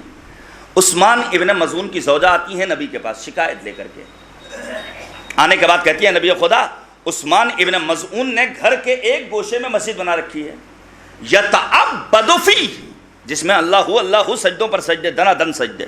پیغمبر اعظم جو عالمین کے لیے رحمت بن کر آئے تھے، جو حشاش و بشاش رہا کرتے تھے، چہرے پر غضب کے آثار نمایاں ہوئے، عثمان ابن مظعون کو طلب کیا۔ عثمان پہنچے ہیں، جناب عثمان ابن مظعون سے نبی فرماتے اے عثمان ابن مظعون، خدا کے حقوق بھی ادا کرتا ہوں اور میں اپنے گھر والوں کے حقوق کی بھی رعایت کرتا ہوں۔ اسی کو کہتے ہیں دینی اصطلاح میں اجتماعی بصیرت۔ زن و شوہر کے حقوق کیسے ادا ہوں، گھر کے بزرگوں کا احترام کیسے کیا جائے، بڑوں کی چھوٹوں کے مقابلے میں ذمہ داری کیا ہے، ہم جوانوں کی اپنے بزرگوں کے لیے ذمہ داری کیا ہے۔ میں سیرت پیغمبر خاتم سے چند ایک نمونے پیش کروں۔ مثلا نبی فرماتے ہیں جب ایک مرد گھر کے کاموں میں اپنے گھر کی خواتین کا ہاتھ بٹاتا ہے تو اس کا نام شہداء کی فہرست میں لکھا جاتا ہے۔ نہ سمجھ میں آئے آپ کو شہید کون ہیں، قرآنی آیات نہ سمجھ میں آئے تو ایک جنرل قاسم سلیمانی کی زندگی کا مطالعہ کر لیجئے گا، شہید محسن حججی کی زندگی کا مطالعہ کر لیجئے گا، سمجھ میں آ جائے گا ایک شہید کی عظمت کیا ہوا کرتی ہے۔ نہیں ابھی بھی بات آپ کے لیے کلیئر نہیں ہوئی۔ گھر گھرانے کے ماحول کو خوشنما بنانے کے لیے سیرت پیغمبر، سیرت اولاد پیغمبر ہمارے لیے نمونہ عمل ہے۔ مثلا نبی اعظم فرماتے ہیں کہ گھر میں شکر گزاری کا ماحول ہونا چاہیے، مرد خاتون کا شکریہ ادا کرے، خاتون خانہ اپنے شوہر کا شکریہ ادا کرے، جو معمولاً نہیں ہے۔ مجھے رئیس الوائزین کا جملہ یاد آتا ہے، میں چھوڑ رہا ہوں اسے، چونکہ آپ سب نے بزرگ ہمارے یہاں زیادہ ہیں، آپ نے سنا ہے رئیس الوائزین مولانا کرار حسین وائز علی اللہ مقامہ کو، مجھ سے بعد میں پوچھ لیجئے گا۔ فرمائشات کی طویل فہرست ہوتی ہے اور خاتون کبھی بھی راضی نہیں ہوتی ہے، اور مردوں کے بیجا توقعات پیغمبر خاتم نے اور امیر المؤمنین نے اپنی زندگی میں ہر لمحہ اپنی ازواج کی تعریف کی ہے، ان کی قدردانی کی ہے، ان کا شکریہ ادا کیا۔ بعد رحلت ام المؤمنین ملکۃ العرب جناب خدیجۃ الکبریٰ سلام اللہ علیہا، توجہ کیجئے گا، جناب خدیجہ کی رحلت کے بعد نبی اعظم نے فرمایا خدیجہ اس وقت مجھ پر ایمان لے کر آئیں جب کوئی میرا ساتھ دینے والا نہیں تھا، خدیجہ نے اس وقت مجھے مال و دولت دیا جب لوگوں نے اپنے خزانوں کو اپنے یہاں بچا کر رکھا ہوا تھا۔ یہ قدردانی، یہ شکر کا جذبہ، اور پھر امیر المومنین نے جو شکریہ ادا کیا ہے شہزادی کونین کا، جو قدردانی کی ہے، اپنے صحابی سے پوچھتے ہیں کیا تم نے فاطمہ کو پہچانا؟ ابھی بڑا اچھا کلام آپ نے پڑھ دیا بہت دلنشین آواز میں، جانے قربان جائیں بی بی دو عالم پر۔ نہ کسی شاعر کا مرغ تخیل پرواز کر سکتا ہے عظمت فاطمہ کو در کرنے کے لیے، نہ کسی دانشور کی فکر پہنچ سکتی ہے عظمت فاطمہ الزہرا کو در کرنے کے لیے۔ ہاں معصومین کے اقوال کی روشنی میں ہم بی بی دو عالم کی زندگی کو سمجھنے کی کوشش ضرور کر سکتے ہیں۔ امیر المؤمنین فرماتے ہیں فاطمہ کو پہچانا؟ صحابی کہتا ہے اللہ بہتر جانے، آپ بہتر جانے، رسول خدا بہتر جانے۔ امیر المؤمنین فرماتے ہیں بعد شہادت صدیقہ طاہرہ کہ بنت پیغمبر شہزادی کونین نے اس حد تک چولہے میں لکڑیاں لگائی ہیں اور کھانا پکانے میں لکڑیوں کو استعمال کیا ہے کہ وقت شہادت ان کے لباس سے دھوئیں کی بو میں محسوس کر رہا تھا۔ اس حد تک بی بی دو عالم شہزادی کونین نے اپنے اس توش پر مشکیزہ ڈھویا ہے کہ اس کے نشانات میں مشکیزے کے آج بھی دیکھ رہا ہوں۔ یہ ہے قدردانی، یہ ہے شکر کا جذبہ، ہمارے یہاں نہیں ہے۔ ایک اور سبب جو بہت اہم ہے سیرت پیغمبر کا پہلو، بزرگوں سے معذرت کے ساتھ میں جو کچھ ہوں اپنے بزرگوں کی دعاؤں کا نتیجہ ہے، اور ابھی بہت آگے کا سفر طے کرنا باقی۔ اگر حیات رہی اور زندگی رہی اور آپ بزرگوں کی دعا رہی، جسارت مت سمجھیے گا، لیکن کہیں نہ کہیں سماج میں، چونکہ زندگی بسر کر رہا ہوں، سوشل انسان ہوں، جوان جڑے ہوئے ہیں، اسٹوڈنٹس رابطہ کرتے ہیں، میسیجز میرے موبائل میں ابھی بھی موجود ہیں، یہاں سے لے کر UK تک مختلف جگہوں سے جوانوں کا رابطہ کرنا۔ ساس نے یہ کہہ دیا کیا کیا جائے، میں نے اپنی بیوی کو مارا ہے کیا کروں، لاک ڈاؤن میں کوئی گھر سے باہر نہیں نکل رہا تھا، لیکن ہمارے سماج کے افراد کورٹ کچہری تھانہ کوتوالی وکلا علماء سب تک پہنچ رہے تھے۔ حالات اچھے نہیں ہیں، جذباتی باتوں سے باہر نکلنا ہوگا، علمی گفتگو کی فضا کو ہموار کرنا ہوگا۔ میں آپ کے سامنے ایک روایت پیش کروں کیوں گھر گھرانے کا شیرازہ منتشر ہو رہا ہے۔ بسا اوقات بزرگوں کی بیجا مداخلت، بہت معذرت کے ساتھ، بھائی جوان ہیں، جوانوں کو زندہ رہنے کا حق ہے۔ مذہب خشک مذہب نہیں ہے، مذہب کہتا ہے جانا چاہیے جوانوں کو، عام افراد کو، حتیٰ بزرگوں کو پکنک کے لیے، تفریح کے لیے، حلال و حرام کی پرواہ کے ساتھ، محرم و نامحرم کی احتیاط کے ساتھ۔ ہاں کہیں ایسا نہ ہو کہ ہم بس یوں ہی جانا شروع ہو جائیں۔ بہت اچھی بات لکھی ہے سرکار علامہ جوادی علی اللہ مقامہ نے کہ ہمارے گھر کے بزرگ گھر کی بچیوں کے باہر نکلنے پر تو فوکس کرتے ہیں کہ گھر سے بچی جب نکلے تو باحجاب نکلے۔ غور کیجئے گا اس ایک جملے پر، امیر المؤمنین کے فرمان کی وضاحت کرتے ہوئے علامہ جوادی نے لکھا ہے کہ گھر سے جب بچیاں ہماری قوم کی نکلتی ہیں تو گھر کے بزرگ یہ ضرور دیکھتے ہیں کہ آخر حجاب میں ہے یا نہیں ہے، لیکن اس جانب متوجہ نہیں ہوتے ہیں کہ گھر میں کون آ رہا ہے کون نہیں آ رہا ہے، کیا ہر آنے والا محرم ہے، اس جانب متوجہ نہیں ہے۔ عزیزان گرامی، بیجا مداخلت ممنوع۔ اگر چاہتے ہیں کہ بچے ترقی کریں، اگر چاہتے ہیں گھر کا ماحول خوشنما ہو. میں روایت پیش کروں, نبی خاتم جو آتے تھے بیت فاطمہ الزہرا میں اور دیر تک بیٹھتے تھے, گفتگو کرتے تھے. ایک روز پیغمبر پہنچے, نبی نے کیا دیکھا, بی بی دو عالم کے گھر میں ایک گران قیمت پردہ آویزاں ہیں. اس روایت کو پیش کرنے کا مقصد ہرگز یہ نہیں کہ ہماری بیڈ شیٹ اچھی نہ ہو, ہمارے گھر میں واشنگ مشین نہ ہو, ہمارے گھر میں گیس کا چولہا نہ, مقصد یہ نہیں ہے. یہ ساری چیزیں ہوں لیکن وہ ویلوز ہمارے پاس ضرور موجود ہوں. اچھا کھانا منع نہیں ہے, لیکن کھانا کھاتے وقت یہ غور کرنا ضروری ہے کہ پڑوس میں کوئی بھوکا سسکیاں تو نہیں لے رہا ہے, کوئی یتیم بھوکا تو نہیں سو رہا ہے, کوئی پریشان حال مضطرب الحال تو نہیں ہے ہمارے پڑوس میں, مذہب و مسلک سے بالاتر ہو کر کے. روایت کہتی ہے پیغمبر نے جیسے ہی وہ مہنگا پردہ دیکھا, نبی خاتم اٹھ کر کے گھر سے باہر نکل گئے. شہزادی کونین پدر بزرگوار کے مزاج سے واقف ہیں, نبض نبوت سے آشنا ہے. بی بی دو عالم شہزادی کونین نے پردہ اتارا اور اپنے غلام کے ذریعے بھیجوایا ہے نبی کے پاس. بابا سے کہنا اسے فروخت کر دیں اور جو قیمت ملے اسے غربا میں تقسیم کر دیں. آپ یقین کیجئے اگر پیغمبر اعظم نے مداخلت کی ہوتی تو نتیجہ کچھ اور ہو سکتا تھا جو ہم سمجھتے, لیکن پیغمبر نے فقط مراقبت کی ہے, اپنی نگاہوں سے دیکھا ہے اور بی بی دو عالم نے اس کام کو عملی کیا ہے. نتیجے میں وہ گھر جنت کے مانند معطر ہمیں اور آپ کو نظر آتا ہے. ایک اور پیغام دے دوں, کبھی کبھی ہم جوان یہ سمجھتے ہیں اور ہماری کوشش یہ ہوتی ہے اور ہماری خواہش یہ ہوتی ہے کہ گھر کی خاتون, یہ خطاب بزرگوں سے بھی ہے, وہ محبت کا اظہار کرے, وہ اپنے کو سنوارے سجائے. سیرت پیغمبر کا نمونہ پیش کر رہا ہوں آپ کے سامنے. لقد کان لکم فی رسول اللہ اسوۃ حسنہ, ذات پیغمبر نمونہ عمل ہے. تو کیا فقط خواتین کی ذمہ داری ہے, ہم مردوں کی ذمہ داری نہیں ہے؟ روایت کہتی ہے ایک روز 7ویں امام بیٹھے ہوئے ہیں, خضاب لگاتے ہیں, آنے والا آ کر کے دیکھتا ہے, مولا سے کہتا ہے مولا کیا بات ہے, آج آپ نے اپنے ظاہر کو بڑا مینٹین کیا ہے. میرے جملے ہیں یہ, مفہوم یہ ہے.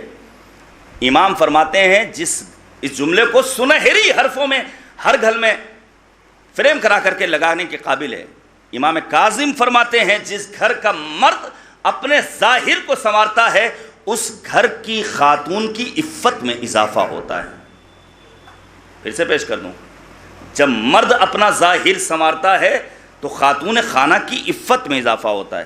پھر پیغمبر خاتم کا قول نقل کرتے ہیں امام کاظم, مولا فرماتے ہیں کہ میرے جد نبی خاتم نے فرمایا تھا کہ چونکہ بنی اسرائیل کے مردوں نے اپنے ظاہر کو مینٹین نہیں کیا, فَزَنَتْ نِسَاؤُهُمْ, بنی اسرائیل کی خواتین بدکاری کی جانب آگے بڑھیں. ظاہر مینٹین کرنے کا مطلب کیا ہے؟ میں آگے اپنے آخری مرحلے میں پڑھیے گا. قرآن مجید مالک نے آواز دی, کتاب انزلناہ الیک لتخرج الناس من الظلمات الی النور. قلب پیغمبر پر قرآن کیوں نازل ہوا؟ تاکہ پیغمبر لوگوں کو وادی نور کا مسافر بنائیں. تو کیا پیغمبر آئے تھے لوگوں کو گورا کرنے کے لیے؟ کیا پیغمبر اعظم آئے تھے لوگوں کو ظاہری بیوٹی دینے کے لیے جس کے لیے آج سماج دوڑ رہا ہے؟ کل تک خواتین کے بیوٹی پارلر ہوتے تھے, آج لڑکے اور جوان اور مرد بھی اپنی انرجی صرف کر رہے ہیں, دولت اور سرمایہ گنوا رہے ہیں. اگر ایسا ہوتا میرے عزیزوں تو کبھی بھی پیغمبر خاتم بلال حبشی کو مؤذن اسلام قرار نہ دیتے. پیغمبر خاتم ظاہر کو بیوٹی بنانے نہیں آئے ہیں بلکہ نبی اعظم دل کو نور ایمان سے مملو کرنے کے لیے آئے. یہی وجہ ہے جناب مصعب ابن عمیر جوان ہیں, جنگ احد میں شہید ہوتے ہیں. پیغمبر خاتم نے فرمایا ہذا عبد نور اللہ قلبہ, یہ وہ جوان ہے جس کے دل کو مالک نے نور ایمان سے بھر دیا ہے. اگر ایسا ہوتا تو جناب جون شہید کا سر زانوے امام حسین پر نہ ہوتا. مولا کبھی بھی جون جیسے سیاہ پوست کے لیے جن کے پسینے سے بدبو بھی آ رہی تھی دعا نہ کرتے اللہم بید وجہا, خدایا جون کے چہرے کو منور کر دے, وطیب ریحا, جون کے بدن کو معطر کر دے, وحشرہ مع الابرار, اور جون کا شمار نیکوکاروں کے ساتھ ہو. پیغمبر آئے تھے لوگوں کو وادی نور کا مسافر بنانے کے لیے. پیغمبر آئے تھے لوگوں کو حیات عطا کرنے کے لیے. میرے عزیزوں, حیات 4 طرح کی.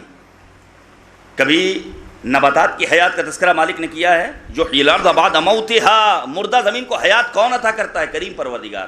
کبھی عام حیوانات کی حیات کا تذکرہ کیا ہوا یحیی و یمیت، مالک موت و حیات وہی کریم پروردگار ہے.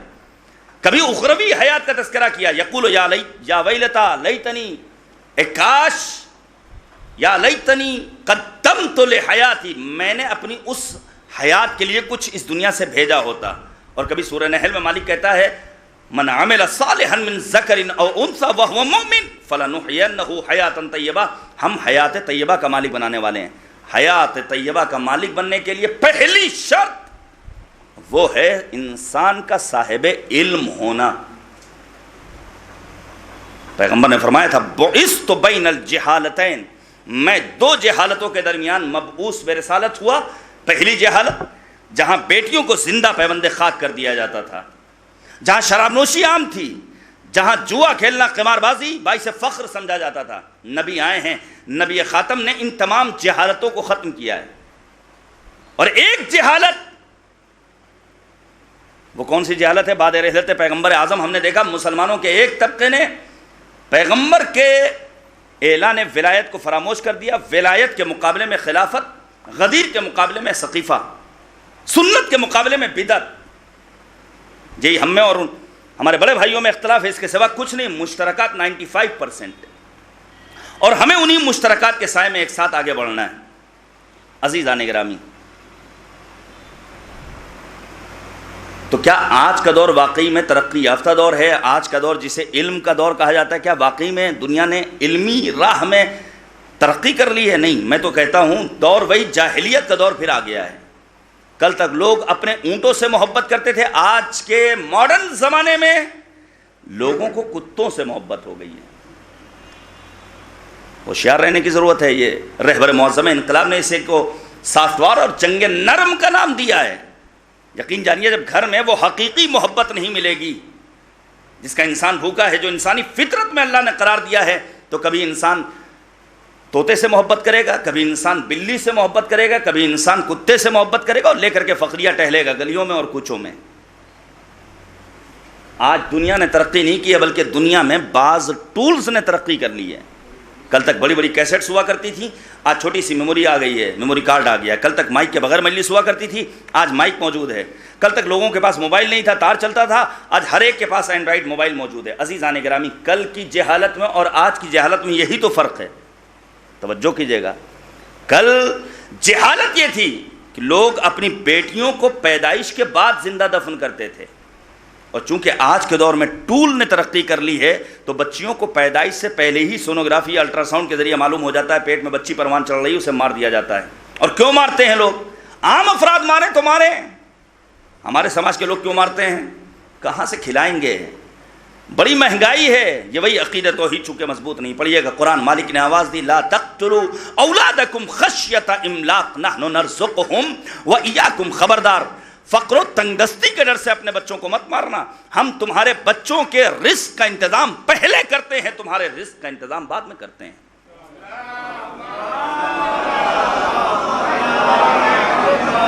بیٹی بچاؤ بیٹی بڑھاؤ کے دل فریب نعرے بہت لگائے جا رہے ہیں.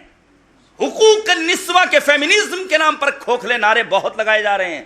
این جی اوز کام کر رہی ہیں، یونائٹڈ نیشن میں بیٹھ کر کے لوگ قوانین بنا رہے ہیں. لیکن میرے عزیزوں، ہمارا سلام ہو نبی خاتم اور اولاد پیغمبر اعظم پر، جن کے لیے جار جرداق نے لکھا ہے ہمارا سلام ہو علی ابن ابی طالب پر، جنہوں نے وہ قوانین بنائے جو عہد آفرین ہیں.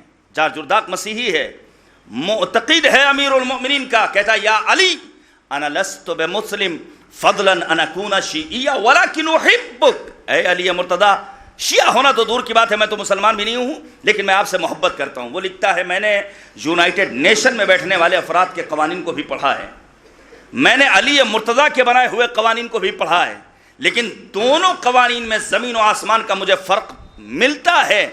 یہ دنیا میں جو قانون ساز کونسل قانون بناتی ہے، وہ قانون بنانے کے بعد اپنے پیروں سے روندنے کے بعد، دھجیاں اڑانے کے بعد لوگوں کے سپرد کرتی ہے. اور جار جرداق کہتا ہے ہمارا سلام ہو علی ابن ابی طالب پر، جو قانون بنانے کے بعد عمل پہلے خود کرتا ہے پھر دوسروں کے سپرد کرتا ہے.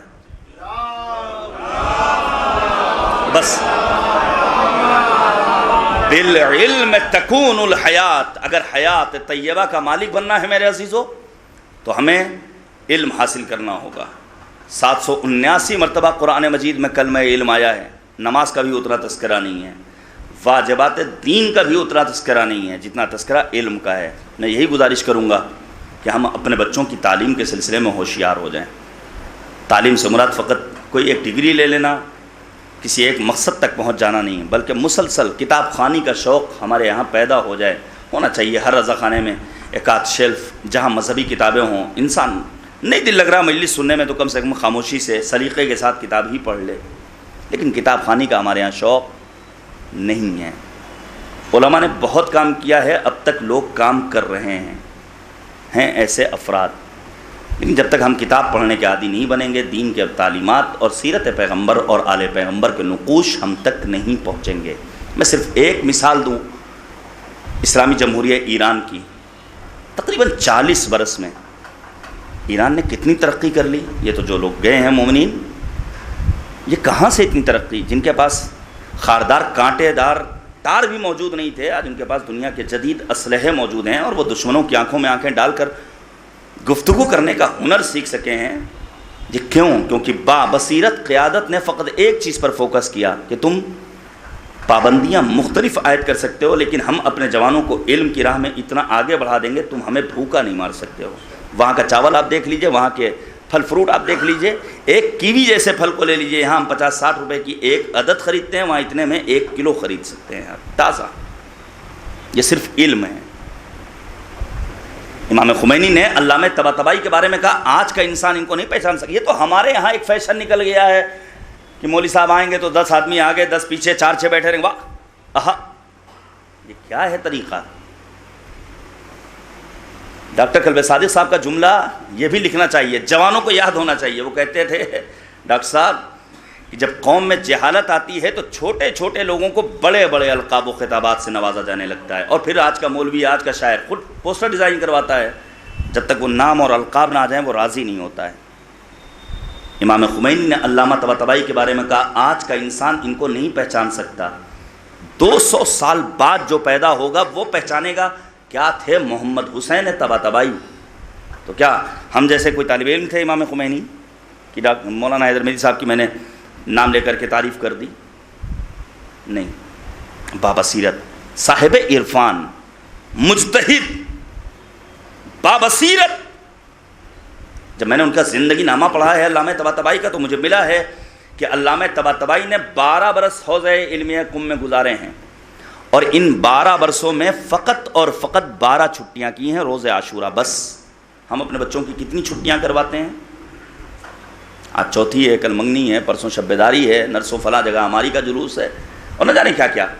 کتنی چھٹیاں گورنمنٹ دے رہی ہے، کتنی چھٹیاں اسکول دے رہے ہیں، اسکول والے دے رہے ہیں، اور پھر کتنی چھٹیاں ہم کرواتے ہیں۔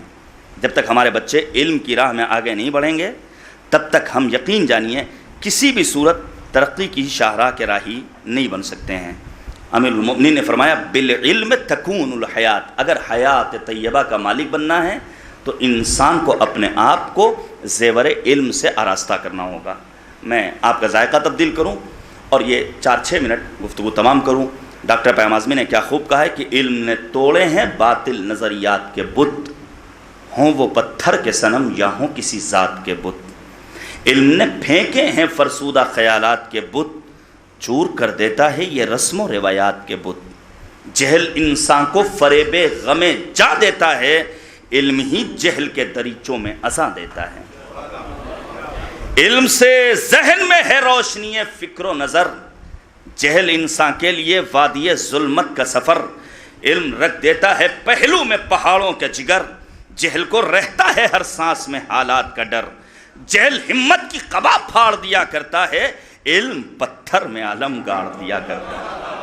اور پھر وہ کہتے ہیں کہ علم دیتا ہے صدا تیغ کی چھنکاروں میں، جہل گھر اپنا بناتا ہے ریاکاروں میں۔ علم کو چین کی نیند آتی ہے تلواروں میں، جہل ڈرتا ہے پہاڑوں میں ہو یا غاروں میں۔ علم جب لشکر کفار سے ٹکراتا ہے، جہل میدان میں علم پھینک کے بھاگ آتا ہے۔ صلوات بھیجیے گا بر محمد و آلہ۔ بس عزیزان گرامی، امید یہی ہے کہ ہماری یہ باتیں مرحوم کے علوم درجات کا ذریعہ قرار پائیں گی۔ ماں اور باپ دونوں مل کر بچوں کی حسین تربیت کرتے ہیں، لیکن ماؤں کا اہم رول ہوتا ہے، تربیت آ کے جگاتی ہے لہو کے جوہر، جیسی ہو ماں اسی انداز کا ہوتا ہے پسر، خون ہندہ میں یزید ازلی ہوتا ہے، ماں فاطمہ ہو تو حسین ابن علی ہوتا ہے۔ آپ پڑھیے گا مقدس اردبیلی کی زندگی، آپ پڑھیے گا شیخ انصاری کی زندگی، آپ پڑھیے گا جناب ابوالفضل العباس کی زندگی۔ یوں ہی ابوالفضل العباس عباس نہیں بنے، تو ہمارے خطبہ اور شعراء نے جناب عباس کی ایک بھیانک تصویر پیش کی ہے۔ عباس اپنی بصیرت کے سبب، اپنے علم کے سبب، ہمارے علماء، ہمارے دینی اسٹیج پر آنے والے شعراء جناب عباس کے علم اور فقاہت کے سلسلے میں گفتگو نہیں کرتے۔ آغا امام قاری نے لکھا ہے کہ اہل بیت اطہار میں عباس فقیہ تھے، ان کی فقاہت کا تذکرہ نہیں ہوتا ہے، ان کی اس زیارت کا تذکرہ نہیں ہوتا ہے جو امام صادق سے ہم تک پہنچی۔ اشہد لک بالتسلیم والتصدیق والوفا والنصیحہ، ان 4 چیزوں نے ابوالفضل العباس کو عباس بنایا۔ یہ ماں کی تربیت ہے۔ بس یہیں سے میں ربط مصائب چاہتا تھا کہ باپ کی تربیت کے بارے میں پیش کروں، لیکن وقت نہیں بچا ہے۔ آپ ذرا سوچئے جناب ام البنین نے کتنی حسین تربیت کی ہے سرکار وفا حضرت ابوالفضل العباس کی۔ صرف ایک نمونہ پیش کروں، رونے کے لیے کافی ہے۔ فرض کیجئے میں مر جاؤں تو میری بیوی ہے، میرے 2 بچے ہیں، کمسین ہیں، تو عام سماج جب دیکھے گا تو یہی کہے گا اب اس بیچاری کا کیا ہوگا، اب ان بچوں کا کیا ہوگا۔ یہ کیوں کہا جا رہا ہے؟ کیونکہ کربلا کو سطحی نگاہ سے دیکھا گیا ہے، کربلا کو ظاہری نگاہ سے نہیں دیکھنا ہے، بلکہ کربلا کے عمق میں غوطہ ہو کر کربلا کو پہچاننے کی ضرورت ہے۔ پیش کروں آپ کے سامنے، سن 40 ہجری میں امیر المؤمنین کی شہادت ہوئی ہے۔ وقت شہادت امیر المؤمنین ام البنین کی آغوش میں 4 بچے ہیں۔ سب سے بڑے جناب ابوالفضل العباس، عمر کتنی ہے؟ 14-15 برس۔ دوسرے بیٹے کی عمر 5 برس، تیسرے کی عمر 3 برس، کمسن بیٹے کی عمر 1 برس۔ لیکن سن 40 سے سن 61 تک ام البنین نے اتنی پاکیزہ تربیت کی کہ شب عاشور جناب زینب کبریٰ کا کہنا ہے کہ میں اپنے بھیا عباس کے خیمے میں پہنچی تو میں نے کیا دیکھا، میرا بھائی شیر جیسا بھائی عباس اپنے سارے بھائیوں کے ساتھ بیٹھا ہوا ہے اور ایک سوال کر رہا ہے اپنے بھائیوں سے، یہ بتاؤ کہ کل آقا حسین پر مصیبت کا وقت آنے والا ہے، کیا ارادہ ہے؟ پاکیزہ تربیت کا اثر دیکھیے، سب نے یک زبان ایک جملہ کہا، ہم سب امام پر اپنی جان کو قربان کر دیں گے۔ اور جب لوٹا ہوا قافلہ پہنچا ہے مدینے کی سرزمین پر، ام البنین کو خبر شہادت ملی ہے، تو جناب ام البنین سلام اللہ علیہ نے فقط ایک جملہ کہا، کلہم بفداء الحسین، پالا ہی تھا حسین پر قربان کرنے کے لیے۔ اجرکم علی اللہ، خدا کوئی غم نہ دے سوائے غم اہل بیت اطہار کے۔ ڈاکٹر صاحب کے والد کے انتقال کو ابھی تقریباً 40 دن ہوئے ہیں، میرے والد کا انتقال 99 میں ہوا ہے، لیکن کیا ہم مسلسل گریہ کرتے ہیں؟ ہاں، ہمیں تاریخ میں ایک ایسا بچہ نظر آتا ہے، ایک ایسا امام نظر آتا ہے، ایک ایسا یتیم نظر آتا ہے جو میر کاروان حسینی ہے۔ تقریباً 35 برس مسلسل امام حسین کی شہادت کے بعد امام سجاد نے اپنے بابا کی مظلومیت کو یاد کیا ہے۔ یہاں تک لکھا ہے ارباب مقاتل نے کہ امام سجاد اس حد تک گریہ کرتے ہیں کہ امام کی آنکھیں زخمی ہو گئی تھیں، خون روتے تھے امام سجاد۔ امام کے سامنے جب کبھی کھانا آتا تھا تو مولا مرثیہ پڑھتے تھے، کہتے تھے قتل ابن رسول اللہ جائعا، نواسہ رسول کو بھوکا مارا گیا۔ جب کبھی امام سجاد کے سامنے پانی آتا تھا تو امام سجاد مرثیہ پڑھتے تھے، قتل ابن رسول اللہ عطشانا، نواسہ رسول کو پیاسا مارا گیا۔ امام مرثیہ پڑھتے تھے، میں اس کا بیٹا ہوں جسے 3 شب و روز کا بھوکا پیاسا میدان کربلا میں ذبح کر دیا گیا۔ اجرکم علی اللہ، خدا کوئی غم نہ دے سوائے غم اہل بیت اطہار کے۔ ان پسماندگان کو، مرحوم کے اہل خانہ کو خداوند کریم صبر جمیل کی نعمت سے نوازے، ہم سب کی عاقبت بخیر کرے۔ 2 جملے سن لیجئے۔ جب امام سجاد نے جناب زینب کبریٰ سے آ کر فرمایا ہے پھوپھی اماں یزید نے رہائی کی نوید سنائی ہے، کیا ارادہ ہے، کیا ہم مدینے چلے ہیں؟ اس موقع پر جناب زینب نے 3 مطالبات رکھے ہیں، سب کو پیش کرنے کا وقت نہیں ہے۔ امام سجاد سے زینب کہتی ہیں، پہلا مطالبہ یزید کے سامنے رکھو، ہم نے اپنے ماجا حسین کا ماتم نہیں کیا۔ یہ مجالس اعزا یادگار زینب کبریٰ ہیں۔ مکان خالی ہوا، عظیم الشان مجلس عزا کا اہتمام ہوا، جہاں زینب و ام کلثوم رباب خستتن امام سجاد موجود ہیں۔ شام کی خواتین نے آ کر پرسہ پیش کیا ہے۔ دوسرا مطالبہ، بس میں ختم کر رہا ہوں، کہا یزید سے کہنا لوٹا ہوا سامان واپس کر دے۔ امام سجاد نے جب یزید سے آ کر کے کہا ہے لوٹا ہوا سامان واپس کر دو، یزید کہتا ہے سامان تو نہیں ہے، ہم قیمت دینے کے لیے تیار ہیں۔ بیٹھا ہوا امام سجاد اپنی جگہ سے کھڑا ہو گیا۔ امام نے آنکھوں میں آنکھیں ڈال کر ایک جملہ کہا، یزید خاموش ہو جاؤ، کہاں ہے تمہارے خزانے میں اتنی دولت جو اس ایک کرتے کی قیمت ادا کر سکے جسے میری دادی فاطمہ نے چکیا پیس پیس کر میرے بابا حسین کے لیے سلا تھا۔ اجرکم علی اللہ، اجرکم علی اللہ۔ اور پھر تیسرا مطالبہ، سواریوں کو آمادہ کیا جائے۔ بس میں نے ختم کر دیا۔ سواریاں آمادہ ہیں، پھوپھی اماں سواریاں آمادہ ہیں۔ زینب نے جب نکل کر دیکھا تو رنگ برنگے کپڑوں میں محملیں آمادہ تھی۔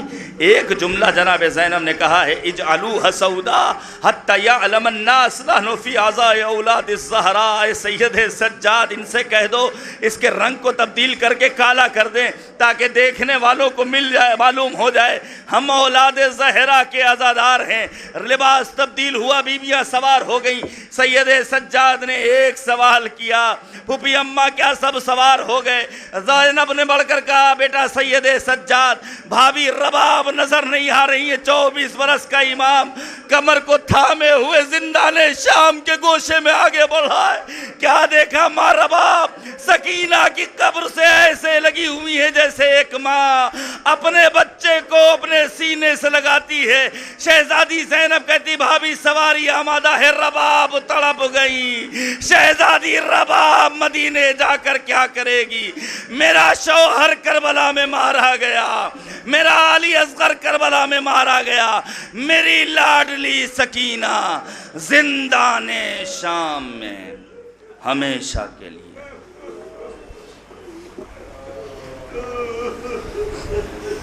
وَسَيَعْلَمُ الَّذِينَ ظَلَمُوا أَيَّ مُنْقَلَبٍ يَنْقَلِبُونَ إِنَّ لِلَّهِ وَإِنَّا إِلَيْهِ رَاجِعُونَ رضم بقضائه وتسليما لأمره إلهي لا معبود سواك إلهي بحق الزهراء وأبيها وبعلها وبنيها وسر المستودع فيها بعدد ما أحاط به علم خدایا ہماری اس عبادت کو قبول فرما۔ معبود واسطہ ہے محمد اور آل محمد کا، اے کریم پروردگار منجی بشریت محور کائنات یوسف زہرا منتقم خون امام حسین حضرت حجت کے ظہور میں تعجیل فرما۔ مرحوم ابرار کاظمی صاحب کو جوار رحمت میں جگہ کرامت فرما، ان کے گناہان کبیرہ و صغیرہ کی مغفرت فرما، ہم سب کی عاقبت بخیر فرما۔ ہم جب تک زندہ رہیں قرآن و اہل بیت سے ہماری وابستگی رہے اور آخرت میں اہل بیت کی شفاعت ہمارے نصیب فرما۔ معبود مقامات مقدسہ کی حفاظت فرما۔ اے کریم پروردگار ظالموں کو نیست و نابود فرما، مظلومین عالم کی حمایت فرما۔ اے کریم پروردگار ہمیں اپنے عزیز وطن ہندوستان میں باوقار طریقے سے زندگی بسر کرنے کا ہنر سکھا دے، پرچم اسلام کو سربلند فرما، ہمارے ملک میں موجود شرپسند افراد اور شرپسند تنظیموں کو نیست و نابود فرما۔ معبود اسلامی انقلاب کی حفاظت فرما، اس انقلاب کو انقلاب امام زمانہ سے ملحق کر دے۔ جملہ مؤمنین اس روح زمین پر جو بھی مریض ہیں انہیں شفاء کامل و عاجل نصیب فرما۔ اے کریم پروردگار جہاں بھی عزاداران مظلوم کربلا ہیں ان کی جان مال عزت و آبرو و ناموس کی حفاظت فرما۔ تمام مؤمنین، علماء، افاضل، خطباء، شعراء، ذاکرین، واعظین، مراجع اعظام بالخصوص رہبر فرزانہ حضرت آیت اللہ العظمیٰ خامنئی محافظ کربلا مرجع علی قدر جناب آیت اللہ العظمیٰ سیستانی سید مقاومت جناب سید حسن نصر اللہ کو دشمنوں کے شر سے محفوظ رکھے۔ اے کریم پروردگار ہمارے اعمال کو اس لائق بنا دے کہ امام ہمیں اپنے اعوان و انصار میں شمار فرمائے۔ ربنا تقبل منا انکا انت السمیع الدعا۔ دعا کی قبولیت کے لیے ایک صلوات بھیجیے گا پر محمد و آل محمد، اللہم صلی علی محمد و آل محمد وعجل فرجہم۔ ایک مرتبہ مزید سورہ حمد اور 3 مرتبہ سورہ توحید پڑھ کر مرحوم جناب سید ابرار حسین کاظمی ابن جناب سید صفدر حسین کاظمی صاحب کی روح کو ارسال فرما۔